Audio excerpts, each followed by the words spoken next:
Hi guys, आज का video हमारा है ह्यूमन हेल्थ एंड डिसीज़ का पार्ट 2। पार्ट 1 मैंने ऑलरेडी बना दिया है। अगर आपने पार्ट 1 नहीं देखा है तो पहले आप पार्ट 1 देखिए, तभी ये वीडियो आपको ठीक से समझ में आएगा। चलिए लेट्स बिगिन। सबसे पहली चीज़ आती है कि इंक्यूबेशन पीरियड क्या होता है।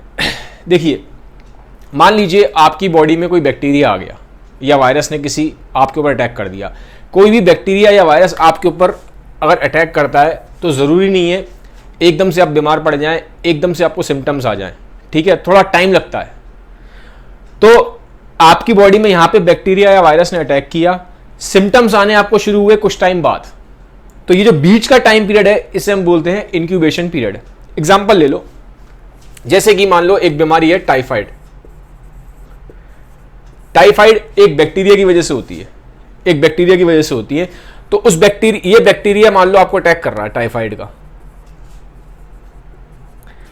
टाइफाइड के बैक्टीरिया ने आपको अटैक किया, लेकिन बुखार आया आपको 7 दिन बाद, 7 डेज के बाद आपको आ रहा है फीवर। यानी कि टाइफाइड का बैक्टीरिया आपकी बॉडी पर अटैक कर रहा है, लेकिन उसके 7 दिन बाद आपको बुखार आया। तो सिम्टम्स कितने दिन बाद आए? सिम्टम्स आए 7 डेज के बाद। तो बैक्टीरिया और वायरस आपकी बॉडी में आ चुका है, लेकिन सिम्टम्स आ रहे हैं आपको कुछ टाइम के बाद। तो ये जो कुछ टाइम है, ये जो बीच का टाइम पीरियड है, इसे हम बोलते हैं इंक्यूबेशन पीरियड। ठीक है, how long it takes an infected person to show symptoms, इसको बोलते हैं इंक्यूबेशन पीरियड। अब हर बीमारी का अपना अपना इंक्यूबेशन पीरियड है। किसी में कम टाइम लगता है, जैसे ये टाइफाइड है, टाइफाइड में 7 डेज लगते हैं, 7 to 14 डेज लगते हैं। किसी बीमारी में कम टाइम लगता है, किसी में और ज़्यादा लगता है, किसी में महीनों लगते हैं। ठीक है, तो इसे हम बोलते हैं इंक्यूबेशन पीरियड। तो ये इंपॉर्टेंट चीज़ है, जब तक आपको ये पता नहीं होगा ना तो आगे आपको टर्म समझ में नहीं आएंगे ठीक से। तो पहली चीज़ है इंक्यूबेशन पीरियड। आज हम पढ़ेंगे बीमारी के बारे में, उस बीमारी का नाम है टाइफाइड। ठीक है, टाइफाइड को हम डिटेल में देखेंगे। टाइफाइड बहुत इंपॉर्टेंट है आपके एग्जाम पर्सपेक्टिव से भी, और जो आप नीट देते हो और जो आगे कॉम्पिटिटिव एग्जाम दोगे उसके लिए भी इंपॉर्टेंट है। ठीक है, समझते हैं टाइफाइड को। पहली चीज, टाइफाइड एक एंटेरिक फीवर है। एंटेरिक का मतलब होता है जो इंटेस्टाइन को अफेक्ट करता है। टाइफाइड आपके इंटेस्टाइन को अफेक्ट करता है, पेट में जो इंटेस्टाइन है हमारे, उसको अफेक्ट करता है टाइफाइड। ठीक है, ये इंपॉर्टेंट है। फिर इंक्यूबेशन पीरियड कितना है, पीछे बता दिया मैंने आपको एग्जाम्पल के लिए। ये इंपॉर्टेंट है, याद रखना, 1 से 2 हफ्ते लगते हैं। मतलब टाइफाइड का बैक्टीरिया आपके इंटेस्टाइन को तो आपकी बॉडी में आ गया, टाइफाइड का बैक्टीरिया आपकी बॉडी में आ गया, लेकिन सिम्टम्स आने में आपको लगेंगे 1 से 2 हफ्ते। इसे बोलते हैं इंक्यूबेशन पीरियड। तो ये थोड़ा सा आपको पता होना चाहिए। ये इंपॉर्टेंट है कि एंटेरिक फीवर है, मतलब आपकी इंटेस्टाइन को अफेक्ट करता है। कैसे करता है दिखा देता हूं। ये देखो, ये टाइफाइड का बैक्टीरिया है। टाइफाइड के बैक्टीरिया ने इंटेस्टाइन को अफेक्ट कर दिया है। ये क्या है? ये इंटेस्टाइन है, ये पूरा इंटेस्टाइन है, ये सब इंटेस्टाइन है, ये सब इंटेस्टाइन। यहां पे देख रहे हो आप, ये टाइफाइड की बैक्टीरिया की वजह से हुआ है। टाइफाइड के बैक्टीरिया ने इंटेस्टाइन को किस तरह से डैमेज कर दिया है, इंटेस्टाइन में छेद कर देता है ये। ठीक है, इंटेस्टाइन में ये छेद कर देता है, इसको बोलते हैं परफोरेशन। क्या बोलते हैं? परफोरेशन। तो ये टाइफाइड की वजह से। तो आपको थोड़ा सा ध्यान रहेगा इस इमेज से, आपको ये ध्यान रहेगा कि टाइफाइड इंटेस्टाइन को अफेक्ट करता है, क्योंकि पिक्चर में हमको दिखाई दे रहा है कि इंटेस्टाइन ने किस तरीके से इसको अफेक्ट किया है। ठीक है, थोड़ा याद रखिएगा कि किसको अफेक्ट करता है, ये इंपॉर्टेंट है। क्योंकि जब आपको ये मालूम पड़ जाएगा ना कि किसको अफेक्ट करता है, तो सिम्टम्स इसी के हिसाब से निकलेंगे सारे। होता किससे है, कौन से बैक्टीरिया की वजह से होता है? ये होता है सैल्मोनेला टाइफी की वजह से। ये इंपॉर्टेंट है, ये बैक्टीरिया का नाम आपको याद रहना चाहिए, एग्जाम में बहुत बार पूछा जाता है। किस बैक्टीरिया की वजह से होता है टाइफाइड? सैल्मोनेला टाइफी की वजह से। ठीक है, उसके बाद अब ये होता कैसे है, ये स्प्रेड कैसे होता है? देखो, मान लीजिए आपको टाइफाइड है, या किसी भी इंसान को हम मान लेते हैं टाइफाइड है। अब वो इंसान पॉटी करेगा। ठीक है, मान लीजिए टाइफाइड वाले इंसान ने पॉटी करी, इंटेस्टाइन में होता है, मैंने बोला था ना टाइफाइड इंटेस्टाइन में रहता है और आपकी पॉटी में निकलता है। ठीक है, तो किसी इंसान को मान लो टाइफाइड था, उसने पॉटी करी, उस पॉटी में बैक्टीरिया है। अब इस पॉटी के ऊपर मक्खी बैठ गई, इस पॉटी के ऊपर मक्खी बैठ गई, और मान लो आप ये खाना खा रहे हो, ये मक्खी आके यहां बैठ गई। इस मक्खी ने पॉटी में से बैक्टीरिया को पिक कर लिया, मक्खी ये खाने पे बैठ गई, तो बैक्टीरिया उसने खाने पे छोड़ दिया, ये खाना आप खा रहे हो तो आपको टाइफाइड हो जाएगा। समझ में आ गया? दोबारा समझा देता हूं। टाइफाइड, मान लीजिए किसी आदमी को टाइफाइड है, तो वो टाइफाइड उसके इंटेस्टाइन में है, वो पॉटी करेगा तो उसके पॉटी में ये बैक्टीरिया आ जाएगा। अब यहां मक्खी बैठ गई, मक्खी ने क्या करा, मक्खी ने यहां से इस बैक्टीरिया को पिकअप कर लिया, वो मक्खी बैक्टीरिया लेके इस पॉटी में से यहां बैठ गई फूड पे, उस फूड पे उसने बैक्टीरिया छोड़ दिया, वो ये फूड जब आप खाओगे तो आपके अंदर वापस टाइफाइड का बैक्टीरिया आ जाएगा। तो इसीलिए टाइफाइड इससे भी होता है और गंदे पानी से भी होता है, क्योंकि मान लो जैसे कहीं जगह गंदगी है, ठीक है, और ठीक से पानी साफ ना हो पाए, ठीक है, तो पानी की गंदगी के थ्रू भी आ जाता है। क्योंकि मान लीजिए किसी इंसान ने पॉटी करी है, ठीक है, तो पॉटी मान लो जो गंदा पानी है, बहुत जगह पानी गंदा रह जाता है, सीवेज सिस्टम जो है, ड्रेनेज सिस्टम साफ नहीं है, तो वहां बैक्टीरिया फिर पानी के अंदर आ जाता है। तो इसलिए ये बीमारी होती है कंटेमिनेटेड फूड की वजह से और कंटेमिनेटेड वाटर की वजह से। अगर फूड आपका कंटेमिनेटेड है और आपका जो पानी है वो गंदा है, ठीक है, फूड अगर कंटेमिनेटेड मतलब गंदा है, ठीक है, अगर फूड गंदा है और अगर पानी गंदा है, इससे फिर ये फैल जाएगा, क्योंकि वो जो गंदा पानी है और जो गंदा फूड है, ठीक है, तो आप उसको खाओगे उससे प्रॉब्लम हो जाएगी, ठीक है। तो इस तरीके से तो मक्खी भी फैलाती है, मैंने बोला इस तरीके से मक्खी भी फैलाती है, या फिर पानी गंदा है और आपने गंदा पानी पी लिया, ठीक है, तो गंदे पानी में भी होता है। तो कंटेमिनेटेड फूड और गंदे पानी की वजह से, ठीक है, कंटेमिनेटेड वाटर की वजह से ये फैलता है। तो ये पता होना जरूरी है स्प्रेड कैसे होता है, ठीक है। इसीलिए बोला जाता है पानी हमेशा हमें अच्छा पीना चाहिए, साफ पीना चाहिए, साफ ड्रिंकिंग वाटर होना चाहिए। देखो जो डेवलप नेशंस है ना, जैसे कि अमेरिका है, यूरोप है, यहाँ पे प्रॉब्लम ये होती नहीं है। ये प्रॉब्लम आपको ज़्यादातर इंडिया में दिखाई देगी, या बांग्लादेश, पाकिस्तान, जो थोड़े से डेवलपिंग कंट्रीज हैं जिनकी इकोनॉमी बहुत अच्छी नहीं है, ठीक है। तो डेवलप नेशंस में ये टाइफाइड की प्रॉब्लम कम है, क्योंकि वहाँ पानी और फूड साफ होता है।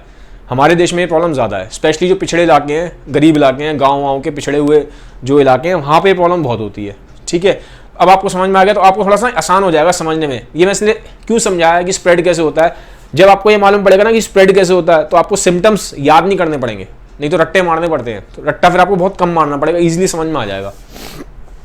अच्छा, टेस्ट कैसे मालूम पड़ता है, कैसे पता चलता है हमें कि किसी बंदे को टाइफाइड है कि नहीं?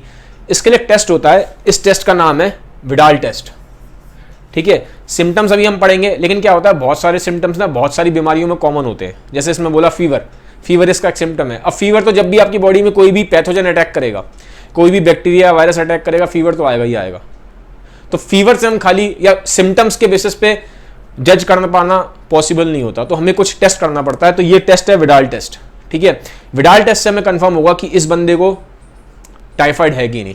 तो ये बहुत इंपॉर्टेंट नाम है, नाम जरूर याद रखना। विडाल टेस्ट बहुत जगह पूछा जाता है, एग्जाम से बहुत पूछा जाता है, ठीक है। विडाल टेस्ट आपको पता होना चाहिए। टाइफाइड टेस्ट करने के लिए सबसे कॉमन टेस्ट है विडाल टेस्ट। अब हम इसके थोड़े से सिम्टम्स देख लेंगे, आगे बढ़ते हैं सिम्टम्स की तरफ। सिम्टम्स देखिए क्या क्या है। हाई फीवर, फीवर बहुत हाई रहता है इसमें। नॉर्मल बॉडी टेम्परेचर होता है 37, ठीक है, नॉर्मल बॉडी टेम्परेचर होता है 37, नॉर्मल बॉडी टेम्परेचर होता है 36 टू 37, वेरी करता रहता है। तो इसमें टेम्परेचर बॉडी का बढ़ जाएगा, 39 टू 40 हो जाएगा, ठीक है। एक चीज़ और बता दूं, फीवर एक अच्छी चीज़ है। फीवर का मतलब यह है कि आपकी बॉडी उस बैक्टीरिया वायरस को मार रही है। जब भी आपकी बॉडी में बैक्टीरिया वायरस आएगा ना, तो आपको फीवर हो जाएगा। क्यों होता है फीवर? हमारा बॉडी का टेम्परेचर क्यों बढ़ता है जब कोई हमारी बॉडी पर अटैक करता है बैक्टीरिया वायरस? तो क्यों आता है? आपने देखा है जब आप पानी में बैक्टीरिया मारने के लिए हम क्या करते हैं, पानी को बॉईल करते हैं, तो पानी जब गर्म होता है तो बैक्टीरिया मर जाता है। इसी तरीके से जब आपकी बॉडी पे बैक्टीरिया अटैक करता है या कोई वायरस अटैक कर रहा है, तो बॉडी आपकी बॉडी का टेम्परेचर बढ़ा देती है। तो आपकी बॉडी का टेम्परेचर बढ़ जाता है ताकि वो बैक्टीरिया और वायरस मर जाए, ठीक है। तो फीवर एक अच्छी चीज़ है, वो बता रही है आपकी बॉडी फाइट कर रही है। बॉडी के फाइट करने का तरीका है फीवर, ठीक है। लेकिन जब फीवर ज़्यादा बढ़ जाता है तो प्रॉब्लम हो जाती है, इसलिए फिर हमें दवाइयाँ खानी पड़ती हैं, पैरासीटामोल। अभी उस पर नहीं जा रहे, अभी आप बस ये समझो सिम्टम में क्या है, फीवर हाई रहता है 39 टू 40 डिग्री सेंटीग्रेड। फ़ारेनहाइट में निकालोगे तो 4 डिग्री के आसपास रहता है, 104, ठीक है। तो ऑलमोस्ट 104 फ़ारेनहाइट, ठीक है, ये कन्वर्ट किया है। तो इतना रहता है, हाई फीवर रहता है इसमें। हेडेक रहता है, नॉर्मली जब भी फीवर आएगा ना तो हेडेक रहता ही है, ये जुड़ी हुई चीज़ें हैं, ठीक है। मेंटल कन्फ्यूजन होगी, क्योंकि आपका बॉडी का जब टेम्परेचर बहुत ज़्यादा बढ़ जाता है ना, तो मेंटल कंफ्यूजन हो जाती है। अगर फीवर आपका 105 पहुंच जाए ना, 105 फीवर में 105 फ़ारेनहाइट पहुंच जाए तो ब्रेन के सेल्स डैमेज होना स्टार्ट हो जाते हैं। 5 से ऊपर पे फिर रिस्की हो जाता है, ब्रेन सेल्स वगैरह भी डैमेज हो जाते हैं। तो जब बहुत ज़्यादा फीवर हो जाता है तो मेंटल कंफ्यूजन हो जाता है, आदमी को हेल्यूसिनेशंस होने स्टार्ट हो जाते हैं। हेल्यूसिनेशंस मतलब उसको वो चीज़ें दिखाई देना स्टार्ट हो जाएंगी जो रियलिटी में एग्जिस्ट नहीं करती। कोई कहेगा भूत आ रहा है, कोई कहेगा मेरे एंसेस्टर्स दिख रहे हैं, इस तरीके से।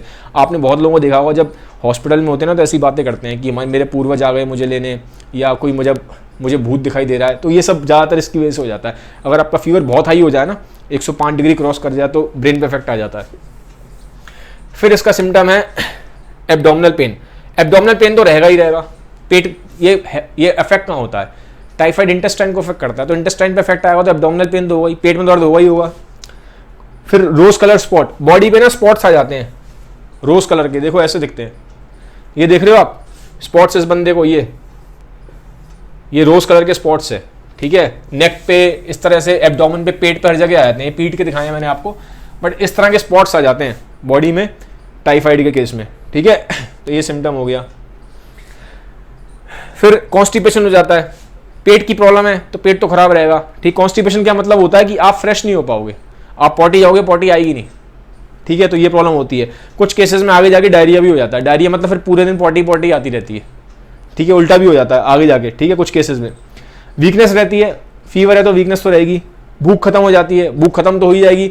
जब आपको कॉन्स्टिपेशन हो जाए तो भूख कहाँ लगेगी? तो पहले वाला जो खाना है वही आपका बॉडी से निकला नहीं है तो भूख लगेगी नहीं, पेट आपको भरा भरा लगेगा, कसा कसा सा, ठीक है। तो भूख चली जाती है। वैसे ज़्यादातर फीवर में, नॉर्मली फीवर में भूख चली जाती है, ठीक है।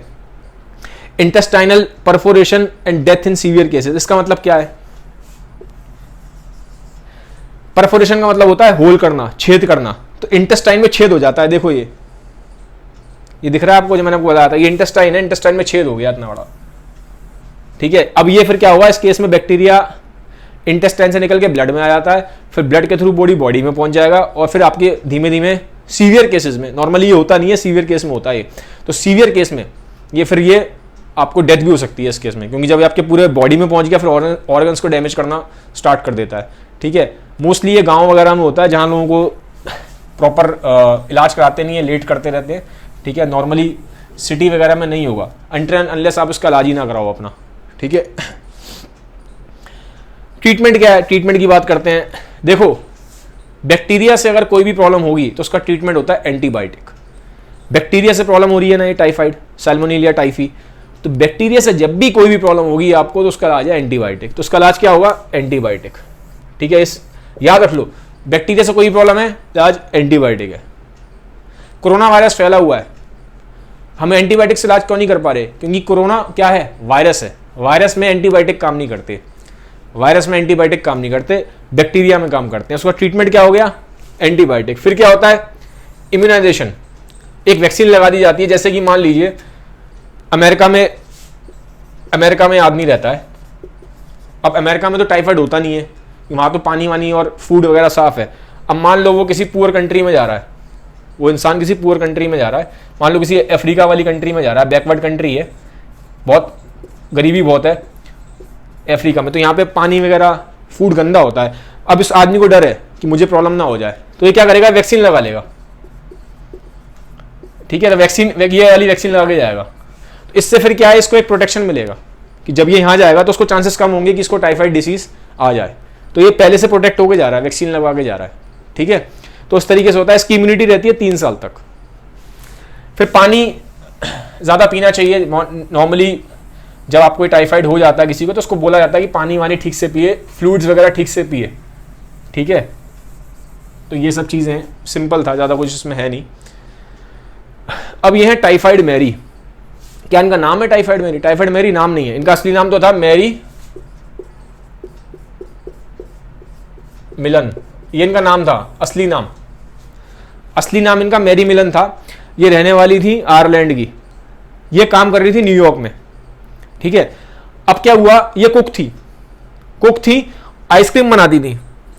अब इनको था टाइफाइड, पर इनको पता ही नहीं था कि टाइफाइड है। ऐसे बहुत लोग होते हैं जिनको टाइफाइड होता है, उनको मालूम ही नहीं होता उनको टाइफाइड है। तो ऐसे लोगों को बोला जाता है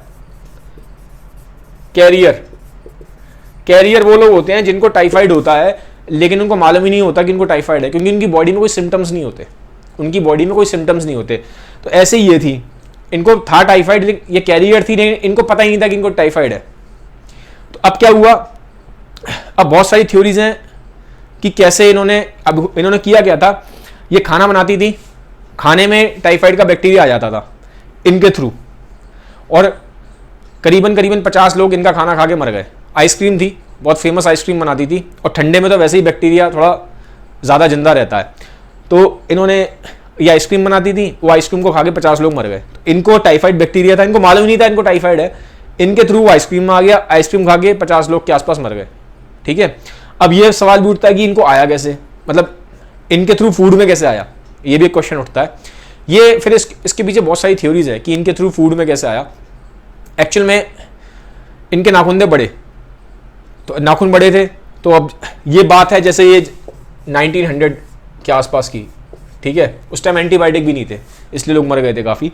तो इस टाइम पे जैसे बोला जाता है इनके नाखून काफ़ी बड़े थे, ठीक है, तो ये ऐसा माना जाता है कि जैसे कि मान लो ये पॉटी में गई, तो उस पॉटी के कुछ सुनने बड़ा यक्सा लग रहा है, लेकिन है, बोला जाता है कि कुछ बैक्टीरिया वहाँ से पॉटी के थ्रू उनके नेल्स में आ गया, और नेल्स के थ्रू इन्होंने जो आइसक्रीम बनाई है उसके थ्रू पहुँच के ये लोगों ने फिर वो उस आइसक्रीम को खाया और लोगों को अफेक्ट कर गया। सुनने में स्टोरी कितनी यक्सी लग रही है, बट यही है, ठीक है, ये एक थ्योरी है कि इनके थ्रू फैला कैसे।